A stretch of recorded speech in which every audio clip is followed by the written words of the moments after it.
നമസ്കാരം. എല്ലാ പ്രേക്ഷകർക്കും ഡോക്ടർ ലൈവിലേക്ക് സ്വാഗതം.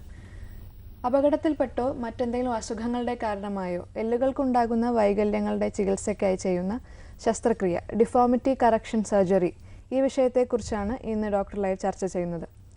ഇന്ന് ഈ വിഷയത്തെക്കുറിച്ച് നമ്മളോട് സംസാരിക്കുന്നത് കോഴിക്കോട് ബേബി മെമ്മോറിയൽ ആശുപത്രിയിലെ റീകൺസ്ട്രക്റ്റീവ് ഓർത്തോപെഡിക് സർജനായ ഡോക്ടർ KP അരുൺലാൽ.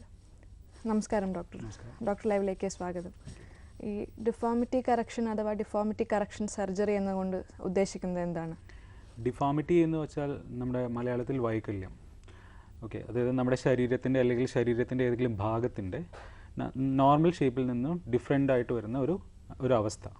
അതിപ്പോൾ പല കാരണങ്ങളായിട്ട് വരാം. ഇപ്പം ജന്മന ഉള്ളത്, അതായത് കൺജനൈറ്റൽ കുട്ടികൾക്ക് പാദമൊക്കെ ഇങ്ങനെ വളഞ്ഞു കാണാം, അത് ക്ലബ് ഫുട്ട് എന്ന് പറയും. അപ്പം ജന്മനായിട്ട് വരാം, അല്ലെങ്കിൽ വളർന്നു വരുമ്പോൾ, അതായത് ന്യൂറോമസ്കുലർ ഡിസോർഡേഴ്സ്, അതായത് നെർവസ് അല്ലെങ്കിൽ മസിലിൻ്റെ ഡിസോർഡേഴ്സ് കാരണം വളഞ്ഞു വരാം. അപ്പോൾ അത് രണ്ടാമത്തെ ഒരു ടൈപ്പ് ഓഫ് ഡിഫോമിറ്റി.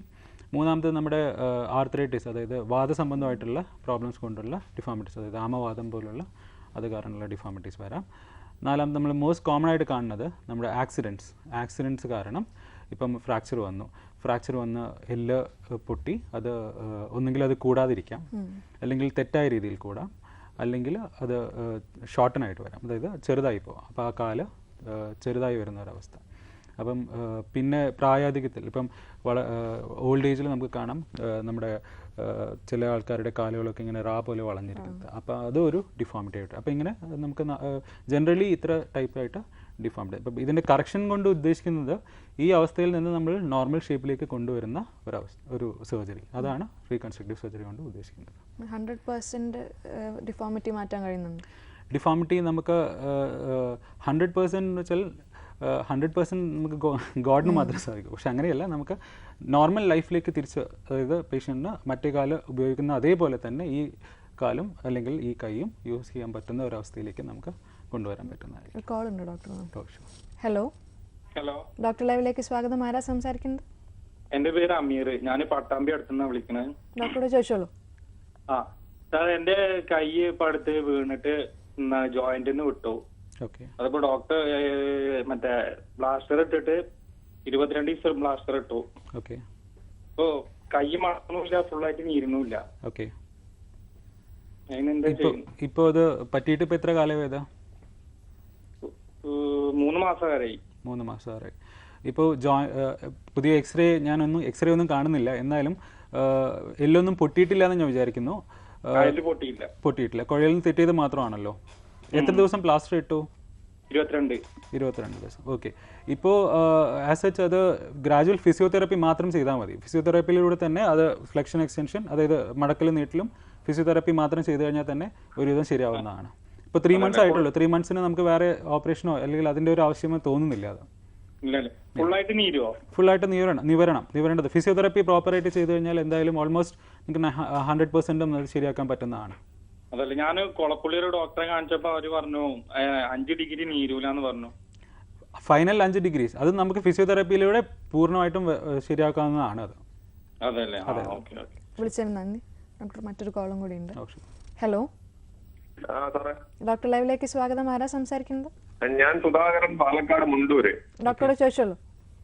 സാർ, ഞാൻ ഒരു 10 വർഷം മുമ്പ് ചെറിയൊരു ബൈക്ക് ആക്സിഡന്റില് മുട്ടും കാല് ഫ്രാക്ചർ ആയിട്ട് ബാൻഡായിട്ടുണ്ടായിരുന്നു. അതിനുശേഷം ഇപ്പൊ ഒരു 2 മുട്ടും കാലം ഭയങ്കര കുഴച്ചിലാണ് സാറേ. ഭയങ്കര കുഴച്ചിൽ. ഞാൻ ഒരു ദിവസം വീട്ടിന് സ്റ്റെപ്പ് നണിച്ച് കാല് വെളിയിൽ ഇറങ്ങിയപ്പോ കാലിങ്ങനെ കുഴയുകയും ചെയ്തു.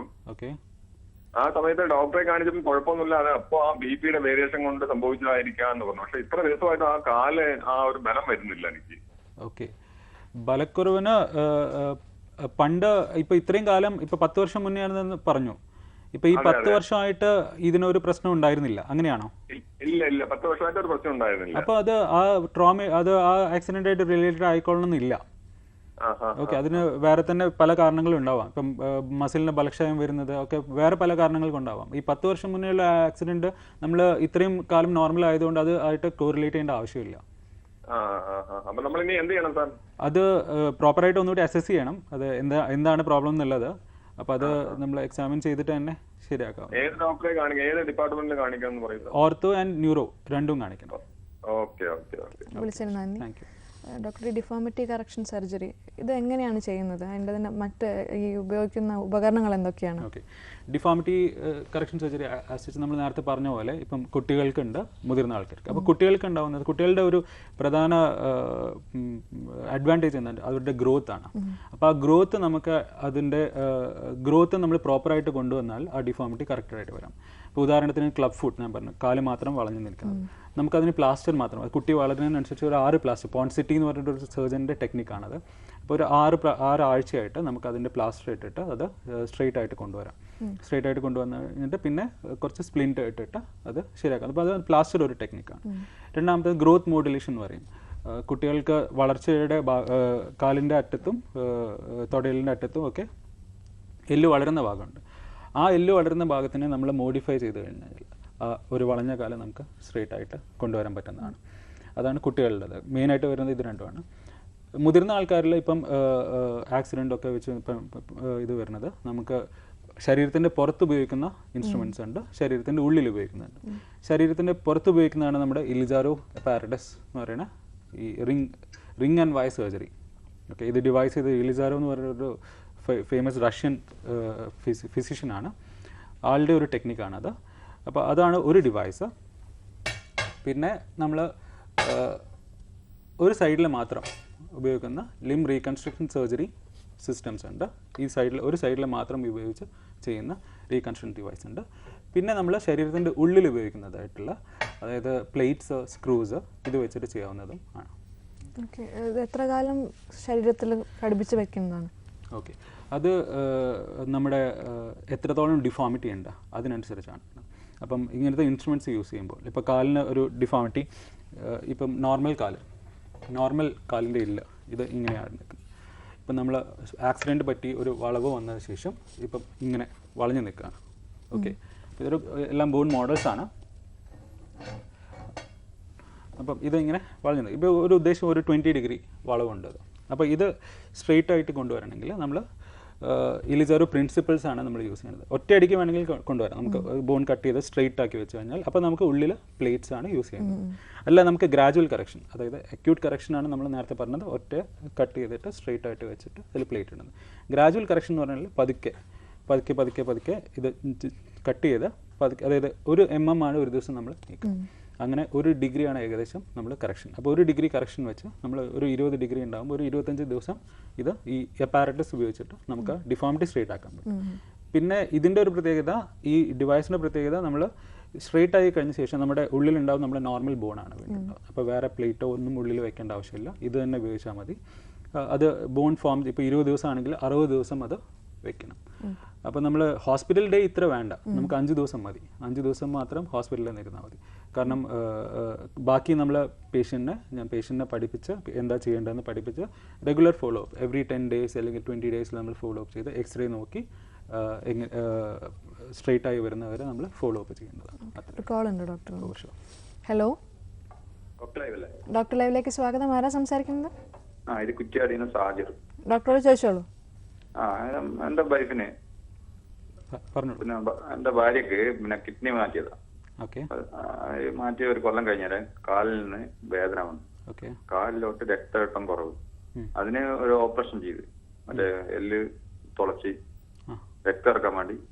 അതിനുശേഷം അതിന് മാറ്റമില്ല. ഇനി വേറെ എന്തെങ്കിലും ചികിത്സ ഉണ്ടോ? കാലിന് രക്തോട്ടം കുറവാ, അങ്ങനെയാണോ? അതെ, അതാ പറഞ്ഞത്. എന്ത് സർജറി? ഇലിജാരോ സർജറി ആണോ ചെയ്തത്? സർജറി ചെയ്ത് ട്രാൻസ്പ്ലാന്റ് ചെയ്ത. അല്ല, എന്ത് സർജറിയാണ്? കാലിന് എന്ത് സർജറി ചെയ്തത്? കാലിന് പിന്നെ ഈ ഇടുപ്പല്ലിന് തുളയിട്ടിട്ട് രക്തോട്ടം കുറച്ചതാ. എങ്ങനെ? എനിക്ക് മനസ്സിലായി. രക്തോട്ടം കൂട്ടാൻ വേണ്ടിട്ട് കാലില് ഇടുപ്പല്ലിന് തുളയിട്ടതാണ്. ഓക്കെ, അത് നിങ്ങൾ വാസ്കുലർ നെക്രോസിസ് അങ്ങനെയുള്ളൊരു കണ്ടീഷനാണെന്നാണ് നിങ്ങളുടെ ഡിസ്ക്രിപ്ഷൻ എനിക്ക് മനസ്സിലാവുന്നത്. അതായത് ഇടുപ്പെല്ലിലേക്കുള്ള രക്തോട്ടം കുറഞ്ഞു വരിക. നമ്മൾ കുറേ കാലം അത് പല കാരണങ്ങളുകൊണ്ട് വരാം. അപ്പോൾ അത് കാരണം ഇടുപ്പിലേക്ക് അപ്പം ഇനിഷ്യലി നമ്മൾ ചെയ്യുന്നത് ഈ രക്തോട്ടം കൂട്ടാൻ വേണ്ടിയിട്ട് നമ്മൾ ഡ്രില്ല് ചെയ്ത് വെക്കുക. അതാണ് ഏറ്റവും ആദ്യത്തെ കണ്ടീഷൻ. അപ്പോൾ അതിന് സമയമെടുക്കും. ഇപ്പോൾ എത്ര കാലം ചെയ്തിട്ട് ഇപ്പോൾ എത്ര കാലമായി? 6 മാസം. അപ്പം വെയിറ്റ് ചെയ്യൂ. അത് സമയമെടുക്കും. അത് രക്തോട്ടം തിരിച്ചു വന്ന പഴയ ഡെഡ് സെൽസ് ഉണ്ടാവും, അതൊക്കെ റിമൂവ് ചെയ്ത് ഓട്ടോമാറ്റിക്കായിട്ട് ബോഡി റിമൂവ് ചെയ്ത് പുതിയ സെൽസ് വരുന്ന വരെ അത് വെയിറ്റ് ചെയ്യേണ്ടി വരും. ഓക്കെ, അപ്പോൾ അത് വെയിറ്റ് ചെയ്തിട്ട് നോക്കിയാൽ മതി. അത് കഴിഞ്ഞിട്ട് പിന്നെ എത്ര വയസ്സായി ഇപ്പോൾ? 37 വയസ്സ്. ഓക്കെ, അത് തന്നെയാണ് ട്രീറ്റ്മെൻ്റ് ഒക്കെ കറക്റ്റാണ്. അത് തന്നെയാണ് ഇപ്പം ചെയ്യേണ്ടത്. ഇനി അത് കുറച്ചുകൂടി സമയം എടുക്കും. അത് കഴിഞ്ഞിട്ട് നോക്കിയാൽ മതി. ഓക്കെ, വിളിച്ചതിന് നന്ദി. ഡോക്ടർ ലൈവിൽ ഒരു ഇടവേളയാണ്.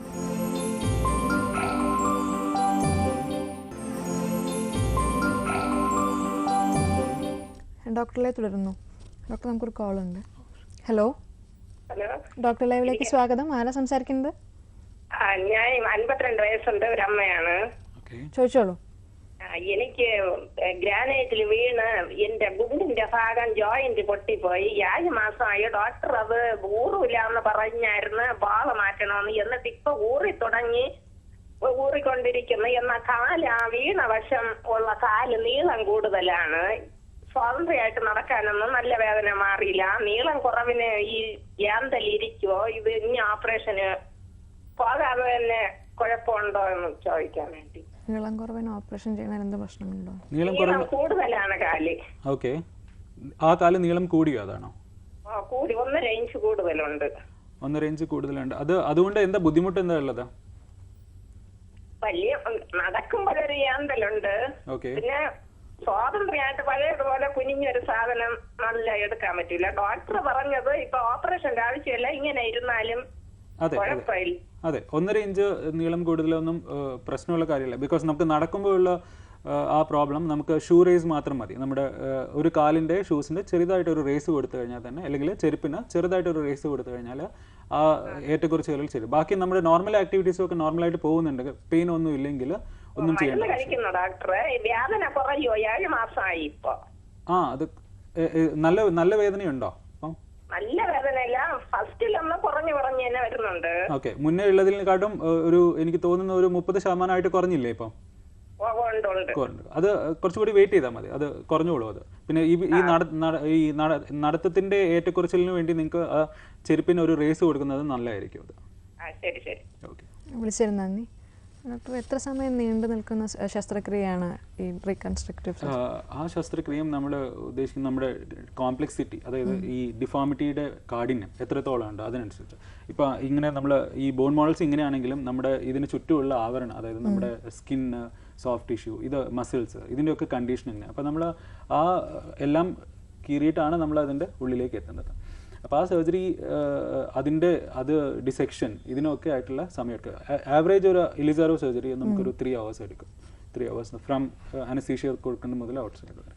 ഇപ്പം അത് ചിലപ്പോൾ അത് 6 മണിക്കൂർ വരെ നീണ്ടു പോകാം, 6 മണിക്കൂർ ആകാം. അപ്പം അങ്ങനെ ഡിഫോമിറ്റിയുടെ കാഠിന്യം, ആ ലിംബിൻ്റെ അവസ്ഥ അതിനനുസരിച്ച് നമ്മുടെ ഡിഫോമിറ്റി. കോൾ ഉണ്ട് ഡോക്ടർ. ഹലോ, ഡോക്ടർ ഞാൻ വർക്കരെന്ന് വിളിക്കുകയാണ്. എന്റെ കാലിന്റെ മുട്ടിന് നല്ല വേദനയാണ്, കാലിന്റെ പാദത്തിന് നല്ല വേദനയാണ്. അസ്ഥി ഒരുപാട് തേഞ്ഞ പോലെ ഇരിക്കുകയാണ്. അപ്പൊ എന്റെ വലത്തെ കൈയുടെ ഭുജത്തിന്റെ ഭാഗം അത് ഇപ്പോഴും അസ്ഥിക്കകമാണ് വേദന, മാംസത്തിനല്ല. അസ്ഥിക്കകം നല്ല വേദന. അതിനെന്തോ ചെയ്യണമെന്നുള്ളതാണ്. അമ്മയ്ക്ക് ഡയബറ്റീസ് ഉണ്ടോ? ഡയബറ്റീസ് ഇല്ല, കൊളസ്ട്രോൾ ഉണ്ട്. ഓക്കെ, അമ്മയ്ക്ക് എത്ര വയസ്സായി ഇപ്പോൾ? ഇപ്പൊ 62. അമ്മയുടെ കാലിന് വളവായിട്ട് വരുന്നുണ്ടോ? ഇല്ല, വളവായിട്ടില്ല. കാലിന്റെ പാദത്തിന്റെ ആ ഭാഗം, അസ്ഥിയുടെ ഭാഗത്ത് ചെറിയ ചെറിയ കട്ടിങ് പോലെ വരുന്നുണ്ട് അസ്ഥിയുടെ ഇതില്. ഓക്കെ, അമ്മ ആരെങ്കിലും കാണിച്ചു എക്സ്റേ ഒക്കെ എടുത്ത് നോക്കിയിരുന്നോ? എക്സ്റേ ഒരിക്കൽ എടുത്തപ്പോഴും പറഞ്ഞ തേയ്മാനമാണെന്ന് പറഞ്ഞായിരുന്നു.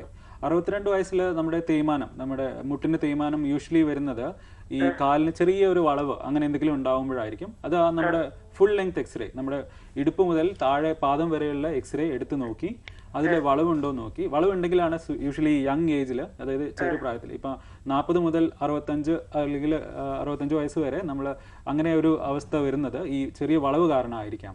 അപ്പം അമ്മ അത് ഫുൾ ലെങ്ത് എക്സ്റേ എടുത്ത് നോക്കണം. ആ എക്സ്റേയിൽ എന്തെങ്കിലും വളവോ അങ്ങനെ എന്തെങ്കിലും ചെറിയ ഡിഫോമിറ്റി ഉണ്ടെങ്കിൽ അത് കറക്റ്റ് ചെയ്ത് കഴിഞ്ഞാൽ നമ്മുടെ വേദന മാറുന്നതാണ്.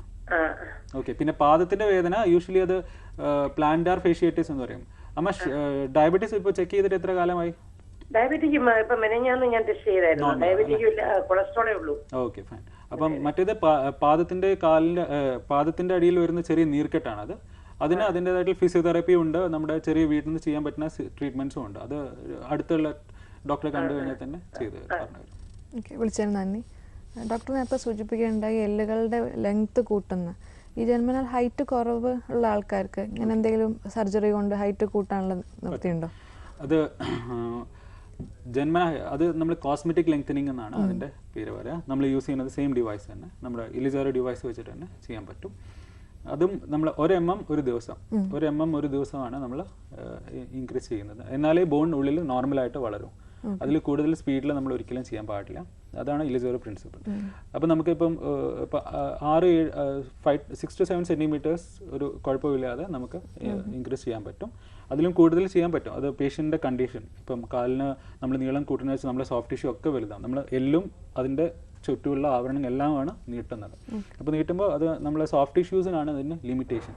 അത് അവിടെ ഞരമ്പുകളുണ്ട്. അപ്പോൾ ഞരമ്പുകൾ അതിനനുസരിച്ച് നീളം ഒരു സമയം എത്തുമ്പോൾ അത് ഭയങ്കര സ്ട്രെച്ചിങ് ആവും. ആ നെർവിന് ചെറിയ പ്രോബ്ലംസ് വരാം. അപ്പോൾ അങ്ങനെ വരുമ്പോൾ നമ്മൾ ആ സ്റ്റേജിൽ സ്റ്റോപ്പ് ചെയ്യണം. അപ്പോൾ അതാണ്. അപ്പോൾ നമുക്ക് ഒരു ദിവസം 1 mm, അപ്പോൾ ഒരു 5 centimeter നീളം കൂട്ടണമെന്നുണ്ടെങ്കിൽ മിനിമം 50 ദിവസം അത് ഇലിസോറി അപ്പാരറ്റസ് മാത്രം വെച്ച് നീളം കൂട്ടണം. എന്നിട്ട് അത് സെറ്റിൽ ആവാൻ, അതായത് ആ ബോൺ സോളിഡിഫൈ ചെയ്യാൻ വേണ്ടിയിട്ട് അതിൻ്റെ 2 ഇരട്ടി, അതായത് 100 ദിവസം കൂടെ, അതായത് 150 ദിവസം മൊത്തം ഒരു പ്രൊസീജിയർ. അപ്പോൾ മുഴുവനായി എക്യുപ്മെന്റ് കാലിലുണ്ടാവും. എക്യുപ്മെന്റ് നമുക്ക് ഈ നീളം കൂട്ടി ഈ 50 days കഴിഞ്ഞു കഴിഞ്ഞാൽ നമ്മൾ ഉള്ളിൽ നെയിൽ മാത്രം ഇട്ടിട്ട് ഈ പുറത്തുള്ള ഡിവൈസ് എടുക്കാൻ പറ്റുന്നതാണ്. ഓക്കെ, ഒരു ബ്രേക്ക് എടുത്തിട്ട് വരുന്നത്. ഡോക്ടർ ലൈവിൽ മറ്റൊരു ഇടവേളയാണ്.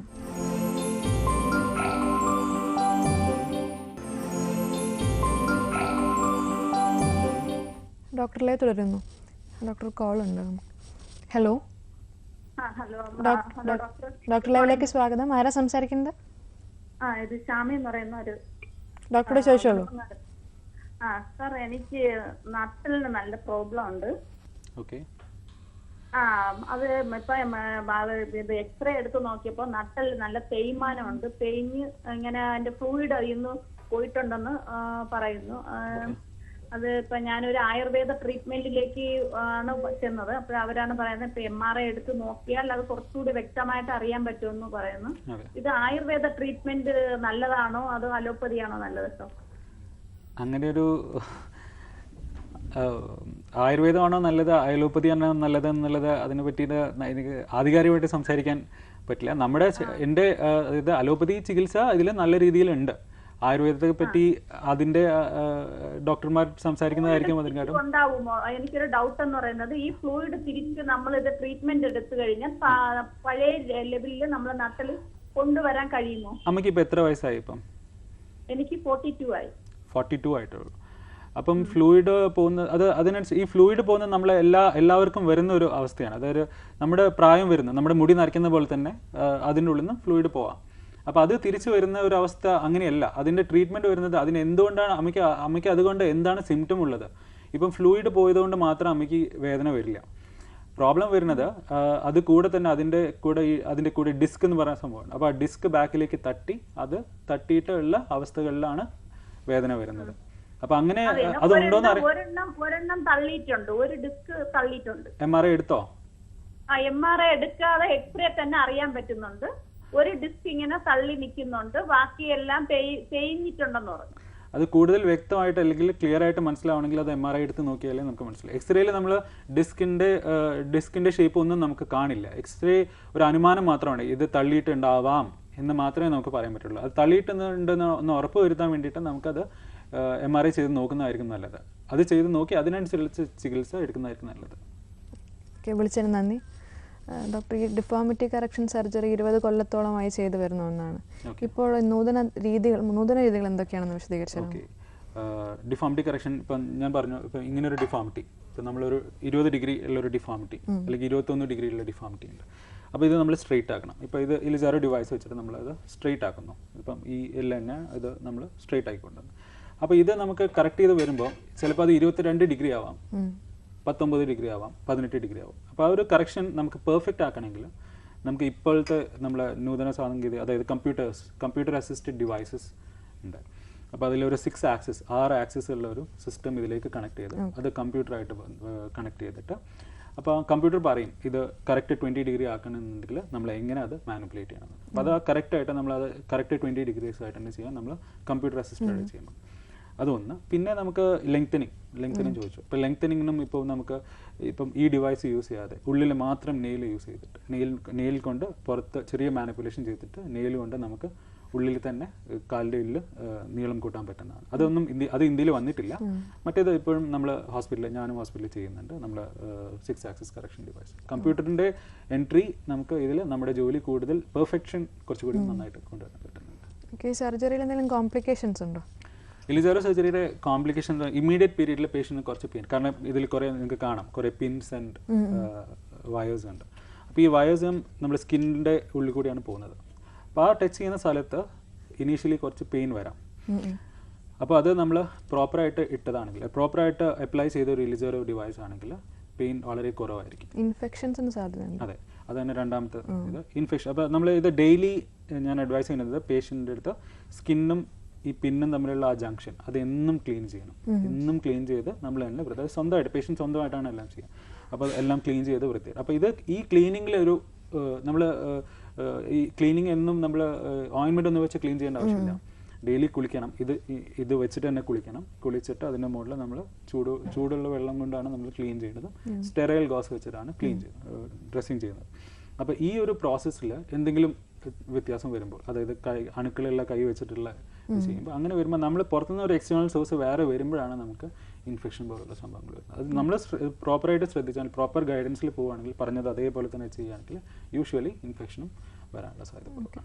ഈ ശസ്ത്രക്രിയക്കുള്ള ചിലവ് എങ്ങനെയായിരിക്കും? ഒരു ആവറേജ് ചിലവ് എന്ന് പറഞ്ഞാൽ ഇലിജാരോ ഡിവൈസിന് മാത്രം ഇപ്പോൾ ഏത് ഡിവൈസ് എടുക്കുകയാണെങ്കിൽ ഒരു 20 മുതൽ 30 വരെ ആയിരിക്കും. അതിൻ്റെ 20,000 മുതൽ 30,000 വരെയാണ് അതിൻ്റെ ഡിവൈസ്. പിന്നെ ബാക്കി ഹോസ്പിറ്റൽ ചിലവാണ്.